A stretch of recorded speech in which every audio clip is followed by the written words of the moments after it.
very special day, very special occasion, and we'll get right into it here, use the most of our time, and start us off, David. Jerry and Jimmy, David Moore, Dallas Morning News. Can you talk a little bit about both of you, just about the conversations you had in LA before the Chargers game, and then the meeting a week or two after that when, Jimmy, you came in to the Star and both of y'all talked, and both of you came to the determination this is the time to do this? Well, yeah, there at the Chargers game, it's funny because every time I'm with Jerry, I mean, even here for the last hour or so, we tell stories back and forth and laugh and cut up, and kind of like Terry Bradshaw said when he saw us together at the Hall of Fame, he said, when you two guys are together, it's like a couple of brothers, you know, laughing and cutting up and telling stories. And we told some stories, some of them we can't talk about here, but we told stories back and forth, and then the Ring of Honor thing came up, and Jerry, I'll let you say there. Well, you're going to hear me in today, and other than that, I'm not that scripted. But you're going to hear the word right, and when we finally make the word that says he's in the Ring of Honor, the rightful place for him, and that says it all from my perspective. It's so easy for me to go back to our very first weeks and remember when we first became a part of the Cowboys together. And I can remember a week or so before that, I can remember personal visits. I visited with Jimmy about some of them, and Dallas was really down and out. The banks were broke. It was a hard financial time. Most of you don't remember it, maybe weren't here, but certainly not old enough to, really. But it was a rough time in Dallas. And I said, you know, those Cowboys down there, Staubach and Bob Lilly, and I said, boy, they have such a part of what feels good about in Dallas. And wouldn't it be something if we went down there and somehow were a part of getting that thing going and became a part of reviving not only the feeling about the Cowboys kicking their ass, but also just the whole feel in the economy. And we were actually talking like that. Right. A couple of, I'm going to call us knotheads. We were, what were we? You were 45, I was 46. Right. But we remember those stories. I remember those conversations, and many liked them as well as better than I remember yesterday's conversation. You know, people, they hear the story and they don't believe it. But I don't ever remember Jerry even asking me to be the coach of the Cowboys. It was kind of an assumption. And when I finally showed up there at the press conference, and I went back and came back over, we never talked contract. We never talked money. We didn't even actually do a contract for a month or two. Months. And I just told him, I said, I just don't want to make less than what I made at University of Miami. I'm happy, to be here. But that was the relationship that we had back and forth. And the one thing, too, Jerry and I talked every single day. And as you know, Jerry can talk. And I'd go over to his office, and sometimes it'd be hours, and I'd have work to do, but Jerry'd be talking. But we talked every single day.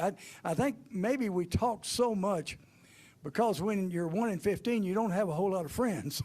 And so we were talking to each other. Well, that's the relationship we've had from day one. One of the reasons, I had all the respect and that you could possibly have for Jimmy's intellect and his ability to coach. And I say that knowing that that's a mouthful when you say your ability to coach. He obviously had tremendous success at the collegiate level, had not coached at the pro level, but I never even thought about that, to be very candid with you. Jimmy fired me up He was inspirational to me, always had been inspirational. And we had a good communication. We could really communicate, almost knew what the other one was going to say before they opened their mouth. Consequently, we didn't have any real head-to-head negative stuff about it. Could tell if there was something array or wrong. I could a little bit from time to time, but it was a very positive thing. And why I'm talking about as much as I am is at that time we had such criticism for the changes, such criticism for Coach Landry no longer going to be the coach. Such criticism for literally what we weren't about. There was an established, our media were very entrenched with Tech's realm and should have been. Tex was outstanding, as many of you well know. Having said all of that, we were not necessarily, at least I wasn't, and I use that term liberally, Jimmy, I wasn't the fair-haired boy around here from having made those changes when we were coming in. And so it was just good to see somebody kind of smiling at you a little bit when we'd sit around and talk and do those things. The other thing that I would say is we really did have the attitude of cutting and shooting. It was, I don't want to call it irresponsible risk-taking, but boy, we talked about it, and when we were talking about it, that meant that something might happen before we get down the hall. Now, we weren't waiting around, and it was yesterday for us. So all of that permeated the relationship and frankly permeated the attitude about how we made decisions back then. All right, let's go to Clarence. Four-Star Telegram. You guys certainly have talked about how you were brothers in the relationships. There's so many former players who are still kind of miss about the whole situation because they keep wondering what might have been if y'all had stayed together. Both of you guys, what would you do differently looking back on it? I think for me, the biggest thing was communication. You know, when we're together, everything's fantastic.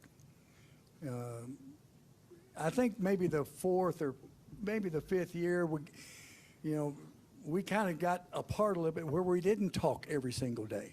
And so the communication probably could have gotten better, but we had a great run, something that we're both very, very proud of. And the Cowboys are in great shape. And so, I just don't look back and say, what if? Yeah, Clarence, I'll say this. I apologize about my voice, but the thing that we got to be a part of was intense at certainly from my perspective. And so to have gotten there and then ended up where we were, which was successful, I lost some tolerance that when I was a little more humble or whatever. But I lost some tolerance because I had kind of, and I know it sounds like true confession, but I'm serious. It was more of, look, I had been there through a lot of butt kickings that we'd had over the last. And we certainly were enjoying that kind of success. And I literally thought this thing could get more, maybe from me, but certainly I thought it was time. And I sensed, without speaking for him, I sensed that he thought it was possibly time to go.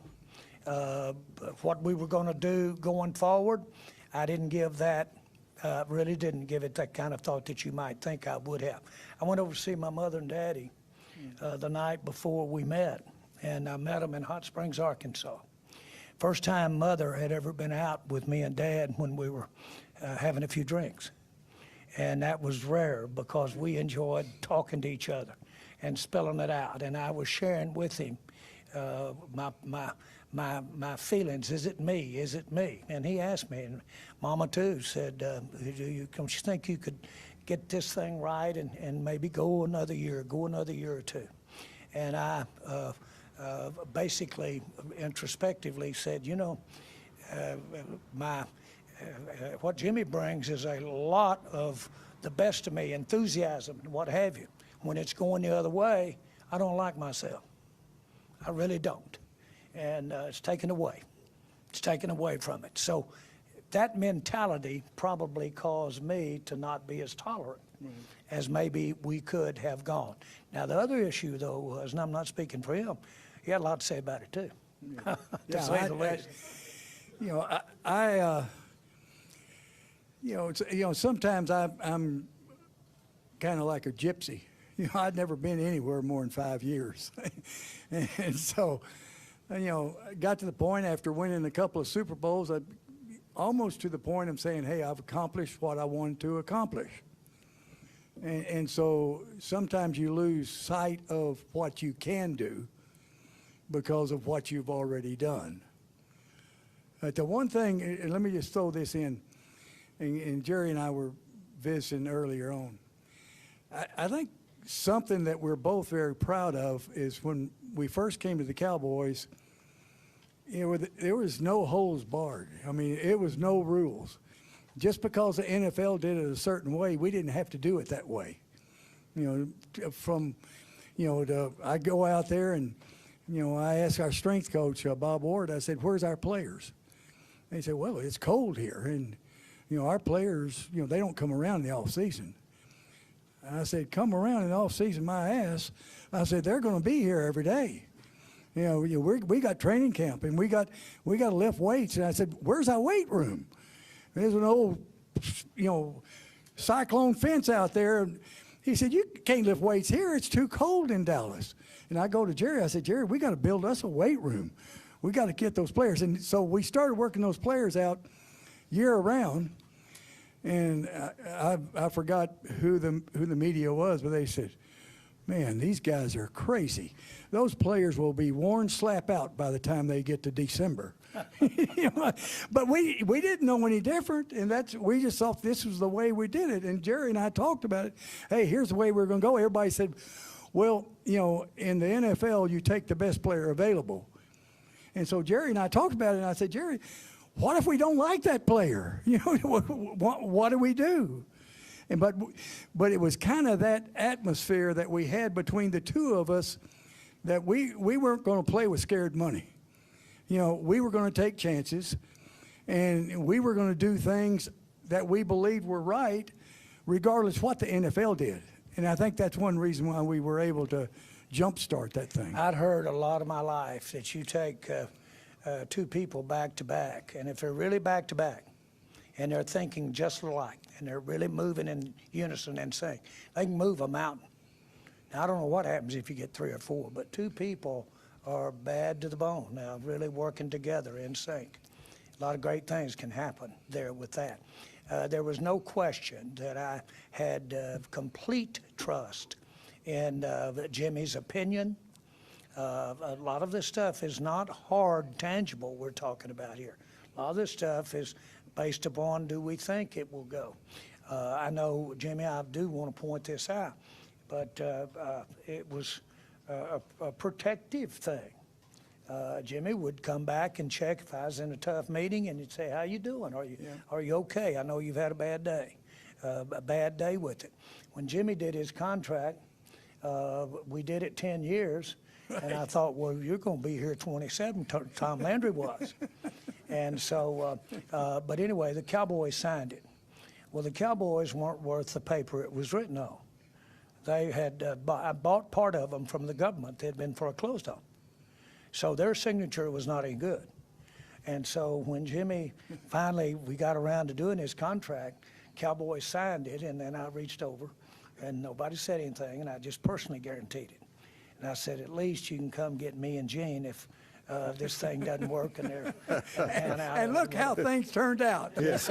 But my point is, there was a real genuine get in, get it done. We all, when I say we all, Let me begin by saying what did happen was the greatest thing that frankly happened in my life, certainly professionally, was that period of time, those years that we were able to make those kinds of things happen. It changed my life. And so, mine. And so those kinds of things and that enthusiasm that Jimmy would engender in my thinking and that you saw with the team and what have you, that was alive and well. And back to the first question that came up, when that thing got a flame, got a damper put on it, then there was probably if you will, too much of a reaction. Todd? Jimmy, Todd Archer with ESPN. A number of your players, Troy, Michael, have talked about when they used to go into Texas Stadium and they'd see the names in the Ring of Honor, that kind of meant something to them. I was wondering if you had a similar experience when you walked in and you would see those names, if anything kind of registered with you. Well, I don't think anybody can ever imagine what this means to me. This was a special time in my life. This was something that paid dividends for me the rest of my life. And it's something that I'm extremely proud of. You know, we took over the worst football team in the NFL. The worst. 3 straight losing seasons and a 3-13 record. And not only did we win Super Bowls, but we were able to put together the team of the 90s. And so obviously I'm very proud of it, and I'm proud to have my name up in the stadium. I'd like to add to that, Tex, and I say this with all respect for Tex Ram, and he had pretty strong ideas about what the Ring of Honor is to him. And he said, first of all, he said, I hope that you will consider it exclusive, not have huge numbers of involvement. But he said, I like to think, whether it's Staubach, whether who it is, I'd like to think that apart from the way an individual may be thought about with the NFL Hall of Fame, I'm not trying to lift that above the NFL Hall of Fame at all, but just his perspective of what this means. I think it's very distinct. I think it's very different, because what he wanted it to be was someone who had really made a serious step forward for the franchise. Not necessarily the one-loss record, the franchise. Now, it turns out there's only one other coach in it, and that's, of course, Tom Landry.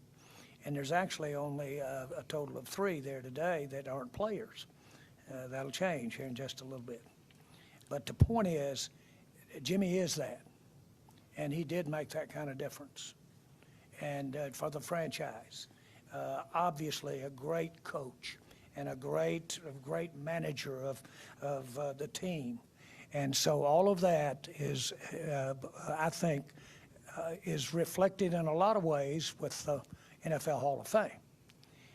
But it also is a different statement when we say, Jimmy, you now forevermore, rightfully so, in the Cowboys Ring of Honor. Newey?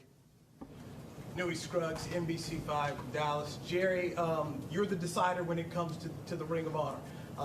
Fans were upset when Tom Landry was let go. You got Tom Landry you mended fences there and got him in, and when Jimmy was let go, your fans were mad at you.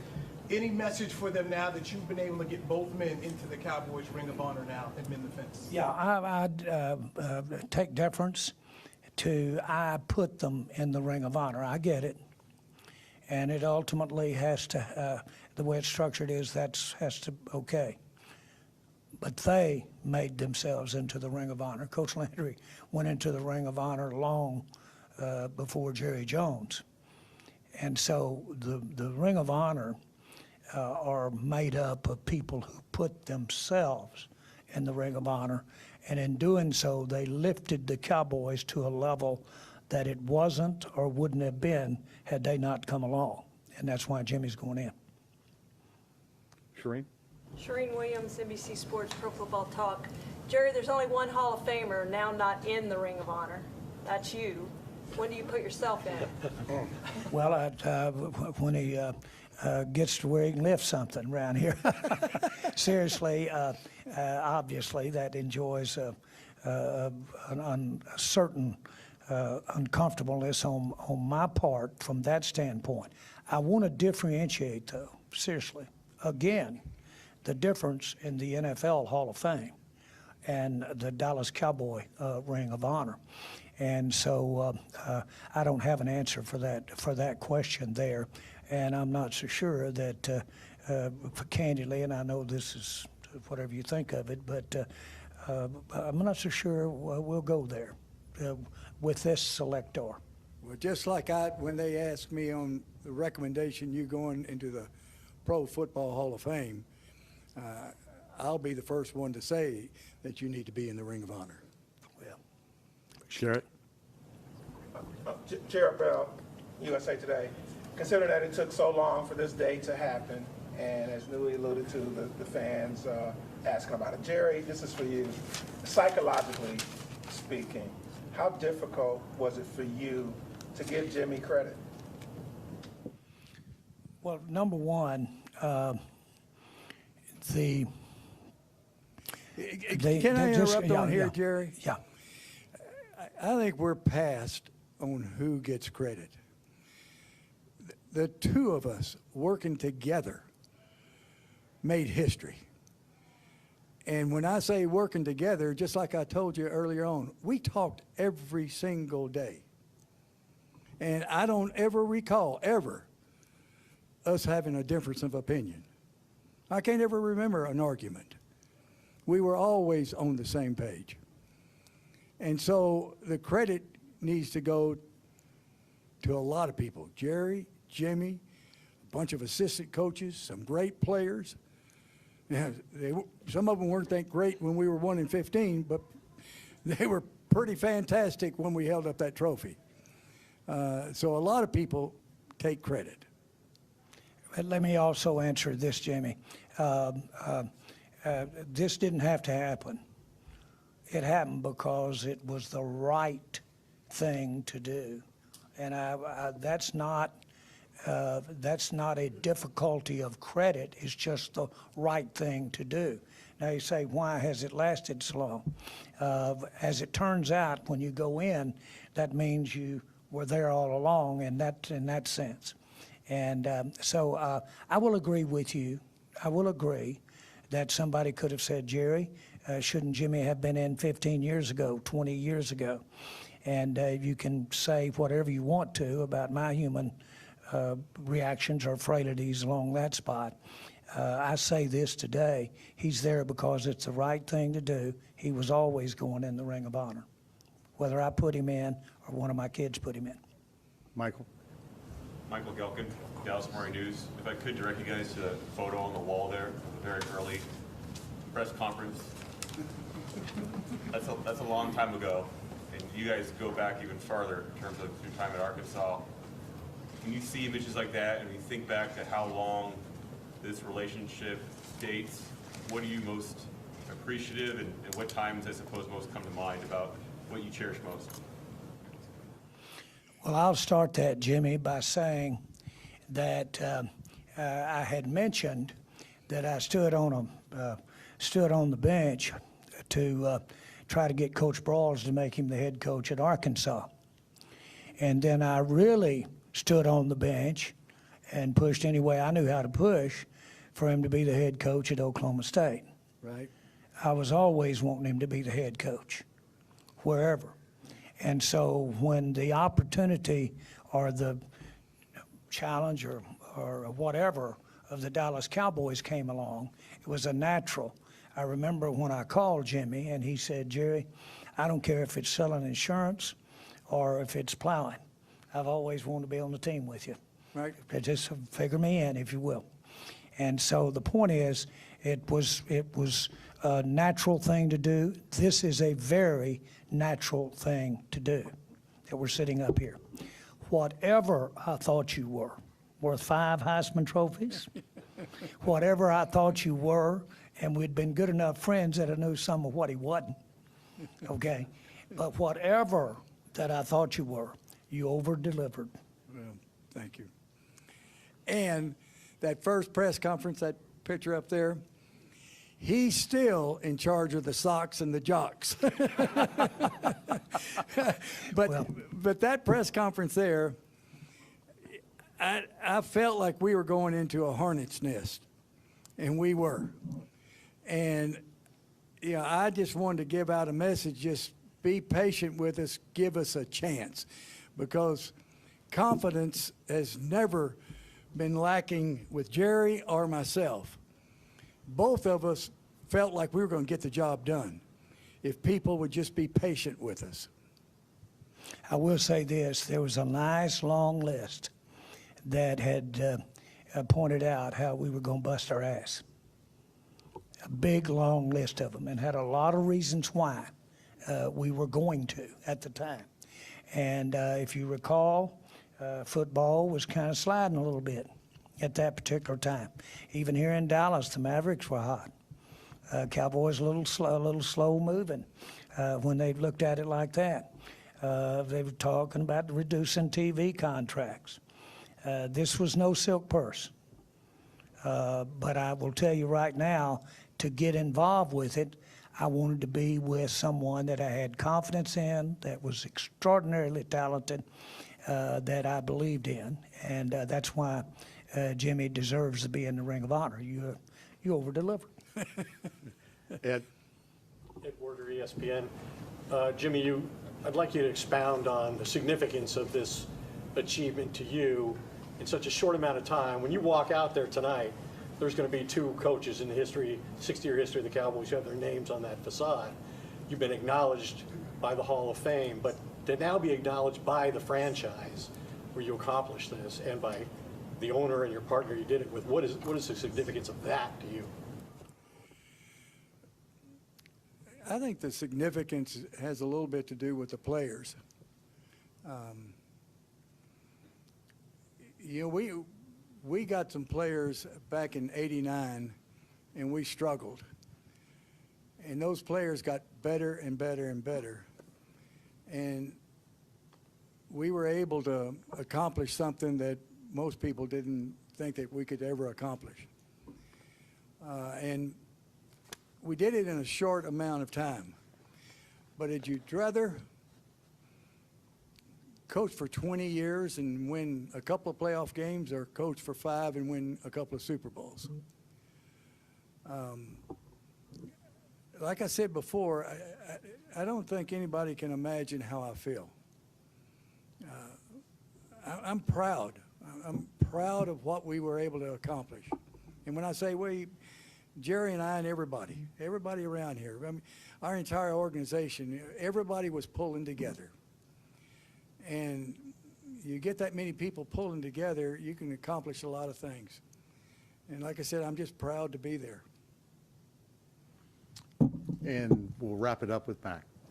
Mac Engel, Forward Star Telegram. Guys, we've seen other great teams come and go, but when you look back on it, did you ever get numb to or take your success for granted, like it would just always be there?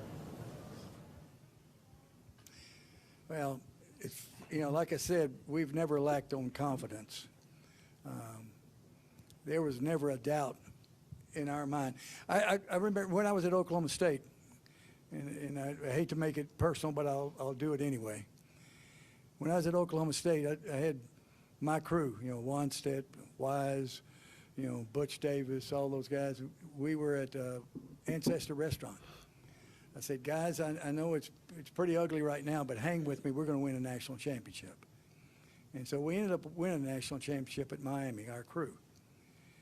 And that first year we were 1-15, and that was ugly.